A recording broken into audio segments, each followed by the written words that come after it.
मैं आप सबका भी स्वागत करता हूं। हमारा सनातन धर्म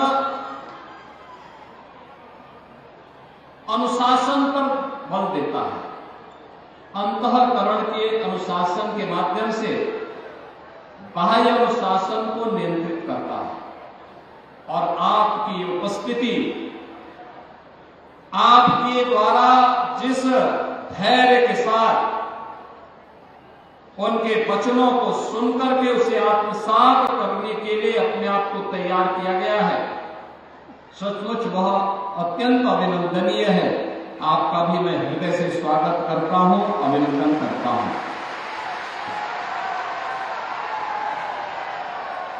आपने महाकुंभ में देखा होगा 13 जनवरी से लेकर के आज 16 फरवरी है। इन 33 दिनों में बहनों और भाइयों लगभग 52 करोड़ लोग आज सायंकाल तक मां गंगा, यमुना और सरस्वती की पावन त्रिवेणी में आस्था की डुबकी लगा चुके होंगे। आप मुझे बताओ, दुनिया के अंदर क्या इतनी बड़ी संख्या कहीं एकत्र हो सकती है क्या? और जिस अनुशासन के साथ आप यहां बैठे हुए हैं, क्या इस रूप में किसी आयोजन में भागीदार बन सकती है क्या? कहीं नहीं। जो लोग सनातन धर्म को कोसते हैं, वो इस विराट स्वरूप का दर्शन तो देखें। मुझे लगता है कि जिस दिन वो इस विराट स्वरूप का दर्शन देखेंगे, करेंगे, वो उन्हें स्वयं ही अपने वचनों पर आत्मग्लानि महसूस होगी।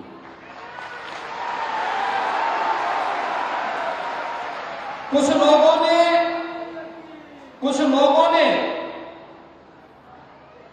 अपने जीवन का ध्येय ही बनाया है भारत को कोसना, भारतीयता को कोसना, सनातन धर्म के खिलाफ षड्यंत्र करना। लेकिन उनके इस प्रकार के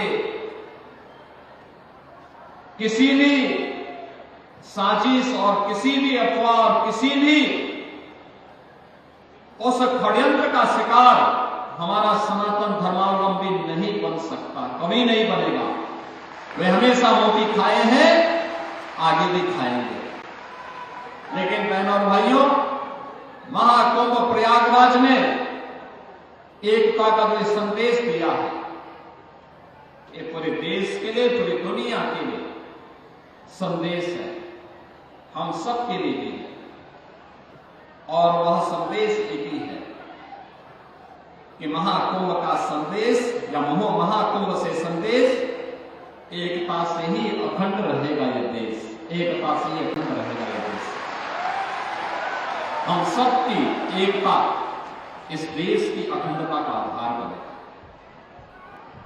और भारत अखंड है, सुरक्षित है, तो हम भी उसमें सुरक्षित हो जाते हैं। हमारे धर्मस्थल सुरक्षित रह जाते हैं, हमारे पर्व और त्योहारों की परंपरा सुरक्षित रह जाती है, हमारे मठ और मंदिर, हमारा धर्म सुरक्षित हो जाता है, हमारी बेटियां, हमारी बहनें सुरक्षित हो जाती हैं। और उसी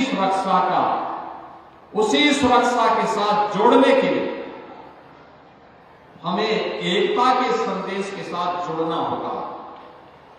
मुझे बहुत अच्छा लगा कि सत्वा बाबा बीच में बोल रहे थे कि कथा करें न करें। मैंने कहा भी देखो, ना शब्द मत निकालिए। एक बार जब संकल्प हो गया है तो मैंने कहा पंडित प्रदीप मिश्रा जी को प्रयागराज में कथा के लिए जरूर आमंत्रित करिए। यद्यपि हम लोगों को अभी कुछ ही दिन पहले काशी में भी इस पावन कथा के साथ जुड़ने का अवसर प्राप्त हुआ था और काशी में भी यही विराट स्वरूप था। लेकिन सचमुच यह विराट स्वरूप ही महाकुंभ का वास्तविक स्वरूप है। और आज तो एक कथा विराम भी होने जा रही है, महाकुंभ के अवसर पर विराम होगी। बाकी तो कथा तो मैं हर 10 दिन में सुनता हूं कि पंडित प्रदीप मिश्रा जी की कथा फलानी जगह है, फलानी जगह है, और उन सभी स्थलों पर यही विराट स्वरूप देखने को मिलता है। सचमुच आप सभी अभिनंदनीय हैं। सनातन धर्म के इस अभियान के साथ बिना किसी लौंग लपेट के हमें आगे बढ़ के काम करना, बिना किसी संकोच के, और हम सबको इस पर गौरव की अनुभूति करनी चाहिए कि हम सनातन धर्मावलंबी हैं।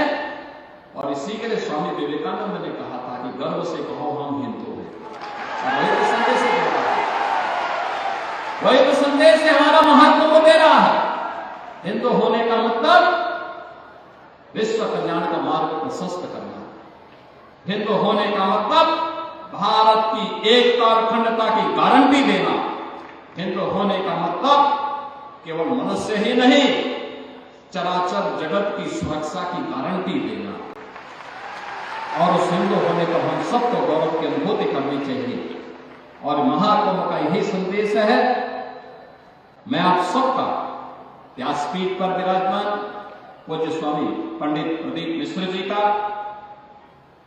आप सभी श्रद्धालु जनों का और इस पूरे कार्यक्रम के संयोजक जगत गुरु पूज्य सतवा बाबा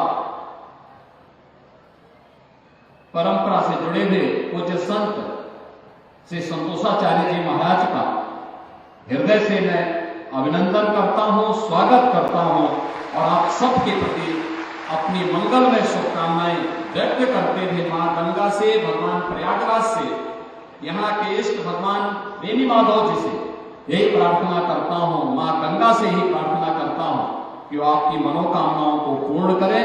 इस कथा का फल आप सबको प्राप्त हो, इस विश्वास के साथ आप सबके प्रति मेरी मंगलमय शुभकामनाएं वाणी को देता हूं विराम। जय जय श्री राम।